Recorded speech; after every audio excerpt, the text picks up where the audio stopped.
Mabilisang balitaan, komprehensibo at totoo sa loob ng 1 minuto. Simula na ang Diskurso Tidbits. DOH at PhilHealth nagbabala sa trangkaso ngayong undas. Yakap Clinics mananatiling bukas. Philippine Navy dumistansya. Guteza hindi daw nila hawak dahil retirado na ito mula pa noong 2020. Pondo ni Jinggoy siniksik sa listahan ng DPWH sa loob lamang ng 15 minuto. Pechay at okra na tinanim sa gitna ng kalsada sa GMA Cavite, pinaalis ni Mayor.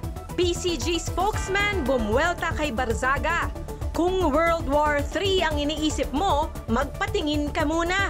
At sana all, lalaki nagnakaw ng motor para di daw mapagod maglakad ang kanyang nobya. Balitang mabilis, komprehensibo at totoo. Yan ang Diskurso Tidbits. Basahin ang tungkol sa lahat ng yan at sa marami pang ibang nakatutuwa at makabuluhang balita sa diskurso.ph.